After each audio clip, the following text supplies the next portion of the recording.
Beetroot সাধারণত এটি bit নামে পরিচিত। লাল বা বেগুনি কালারের গোলাকার আকর্ষণীয় সবজি বিট।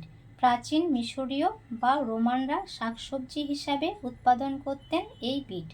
আর মধ্যযুগে বিভিন্ন রোগের হাত থেকে নিস্তার পেতে এরা নিয়ম মেনে খেতেন বিট। পুষ্টিগত গুণে ভরপুর, বিভিন্নভাবে খাওয়া যায় এই বিট। এতে রয়েছে পটাশিয়াম, ম্যাগনেসিয়াম, ক্যালসিয়াম, আয়রন ও জিঙ্কের মতো খনিজ উপাদান। বিট ক্যান্সার প্রতিরোধে সহায়তা করে, কোষ্ঠকাঠিন্য দূর করে, শরীরের আয়রনের মাত্রা বাড়ায়। এটি ত্বকের গ্লো বাড়াতে উল্লেখযোগ্য ভূমিকা পালন করে।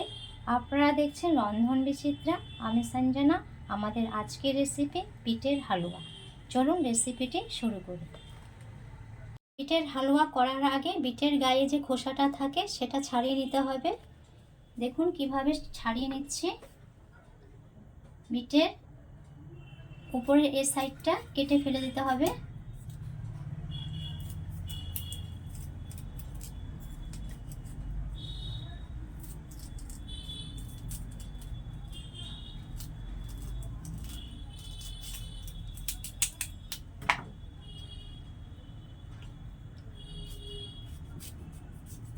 পিছন দিকে যে শেকড়টা আছে সেটাও কেটে ফেলে দেবেন। এখন এক সাইড থেকে এইভাবে খোসাটাকে ছাড়িয়ে নেবেন।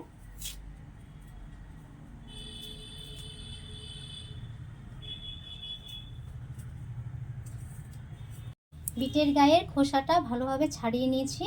এখন একটা গ্রেটারের সাহায্যে এটা কুড়িয়ে নিতে হবে।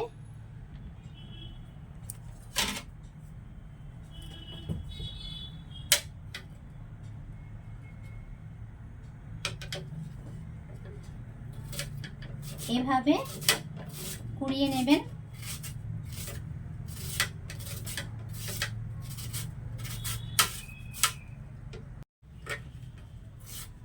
আপনারা সবগুলো বিট এইভাবে আস্তে আস্তে কুড়িয়ে নেবেন।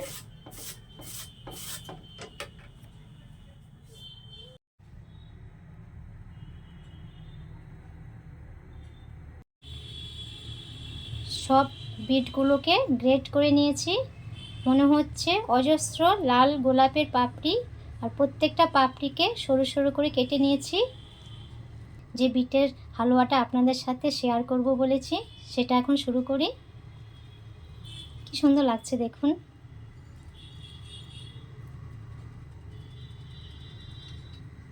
বিটের হালুয়াটা করার জন্য প্রথমে দুধ মালাইটা করে নেব। তো দুধ মালাইটা করার জন্য গ্যাসটা অন করে ছোট একটা কড়াই বসিয়ে দিয়েছি। এই কাপের মাপ করে 3 কাপ দুধ কড়াইয়ে দিয়ে দিচ্ছি।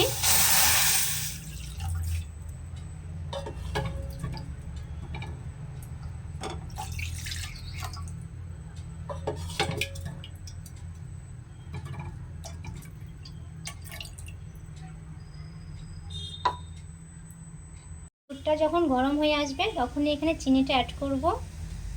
দুধটা ফুটতে শুরু করেছে। এখন মিষ্টির জন্য এখানে চিনিটা দিয়ে দিচ্ছি। 3 চা চামচের মতো চিনিটা এখানে অ্যাড করব।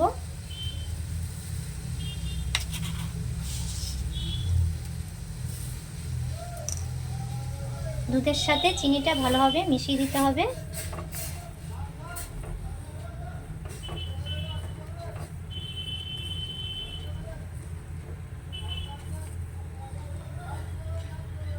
চিনিটা গলে গিয়ে দুধের সাথে যখন মিশে যাবে তখনই এখানে গুঁড়ো দুধটা দিয়ে দেব। সময় গ্যাসের ফ্লেমটা মিডিয়াম টু লোতে রাখবেন। দুধের সাথে চিনিটা মিশে গেছে। এখন এখানে গুঁড়ো দুধটা দিয়ে দিচ্ছি।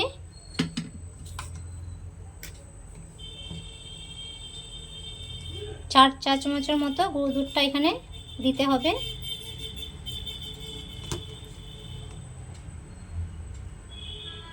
এখন গুঁড়ো দুধটাকে লিকুইড দুধের সাথে ভালোভাবে মিশিয়ে নিতে হবে।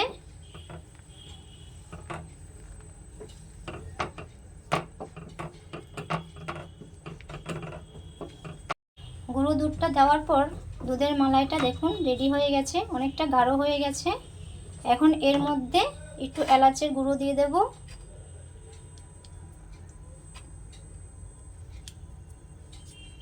সামান্য একটু নাড়াচাড়া করার পর এটা নামিয়ে নিতে হবে।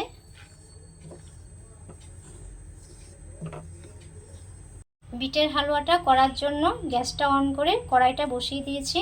এখন কড়াইয়ের মধ্যে 2 চামচ ঘি দিয়ে দিচ্ছি।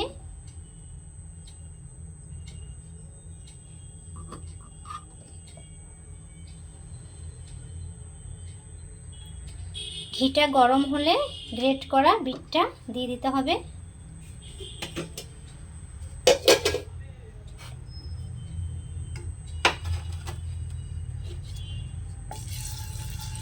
ঘি গরম হয়ে গেছে। এখন এর মধ্যে গ্রেট করা বিটগুলো দিয়ে দিতে হবে।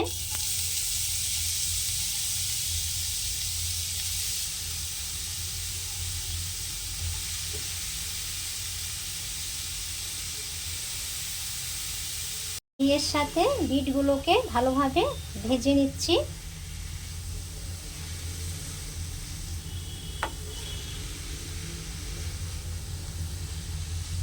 এই সময় গ্যাসের ফ্লেমটা মিডিয়াম টু লোতে রাখবেন।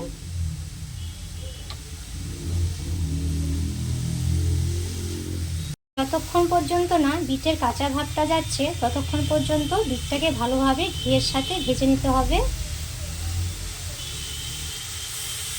বিটটা ভালোভাবে ভাজা হয়ে গেছে আর বিটের মধ্যে যে একটা গন্ধ থাকে সেটাও চলে গেছে। বিটটা ভাজার সময় বেশি একটা তাড়াহুড়া করবেন না। তাড়াহুড়া করে বিটটা ভাজলে বিটের কাঁচা ভাবটা থেকে যাবে আর গন্ধটাও থেকে যাবে, খেতে ভালো লাগবে না। তাই ভাজার সময় একটু ধৈর্য ধরে আস্তে আস্তে ভেজে নেবেন। বিটটাকে সামান্য সেদ্ধ করে নেব, তার জন্য এখানে 1 কাপ দুধ দিয়ে দিচ্ছি।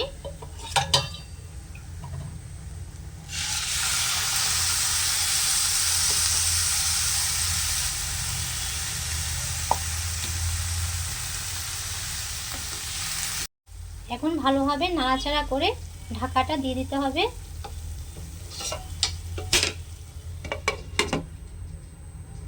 ঢাকাটা দিয়ে দিলাম, দিয়ে 3-4 মিনিটের জন্য এটা রেখে দেব। 2 থেকে 3 মিনিট হয়ে গেছে। এখন ঢাকাটা খুলে দেখে নিতে হবে। এই দেখুন বিটটা ভালোভাবে সেদ্ধ হয়ে গেছে। এখন দুধের মালাই যে করে রেখেছিলাম সেখান থেকে 2 চামচের মতো এখানে অ্যাড করছি।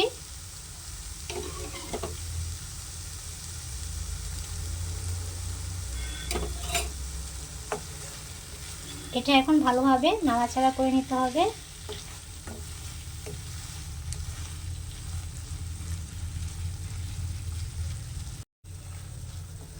সামান্য একটু নাড়াচাড়া করার পর এখানে চিনিটা অ্যাড করতে হবে। যেহেতু আমি এখানে দুধের মালাইটা দিয়েছি, তো দুধের মালাইটাতে চিনি অলরেডি ছিল, সেখানে আমি একটু মিষ্টিটা দেখে শুনেই চিনিটা অ্যাড করব। দেখুন বিটের হালুয়া রেডি হয়ে গেছে। এখন গ্যাসটা বন্ধ করে দিচ্ছি আর নামানোর আগে 1 চা চামচের মতো গুঁড়ো দুধ এটার উপরে ছড়িয়ে দিচ্ছি।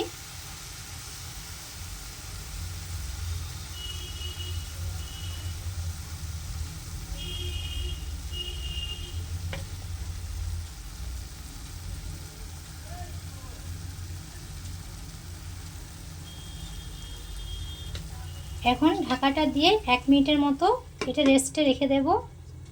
বিটের হালুয়াটা এখন একটা বাটির মধ্যে তুলে নেব।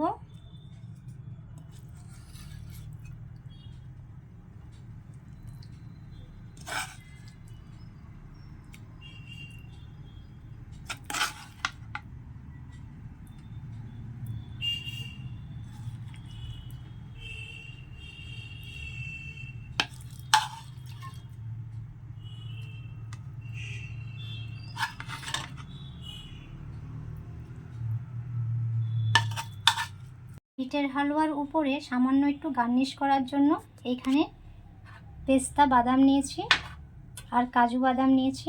এখন গার্নিশটা করে নেব। বাটির এক সাইডে পেস্তা বাদামটা ছড়িয়ে দিচ্ছি।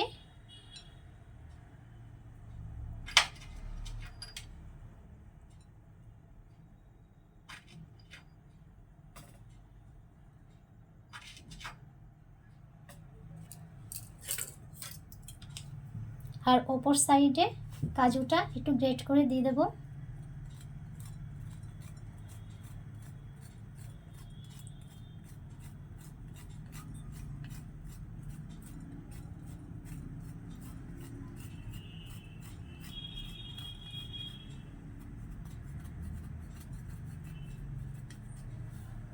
সামনে ঈদ, আপনাদের সবাইকে ঈদ মোবারক। ঈদের এই স্পেশাল বিটের হালুয়া রেডি। আপনারা ঈদের দিন এই বিটের হালুয়া তৈরি করবেন, সবাইকে খাওয়াবেন আর খুব মজা করবেন, খুব আনন্দ করবেন। আর হ্যাঁ, আমার এই বিটের হালুয়াটা আপনাদের কেমন লাগলো জানাতে ভুলবেন না। চ্যানেলটিকে একটি লাইক, একটি সাবস্ক্রাইব করে আমার পাশে থাকবেন। আপনাদের ভালোবাসা আমি একান্তভাবে কামনা করি। আজ এই পর্যন্তই। দেখা হচ্ছে পরবর্তী একটি রেসিপিতে। ভালো থাকবেন, সুস্থ থাকবেন।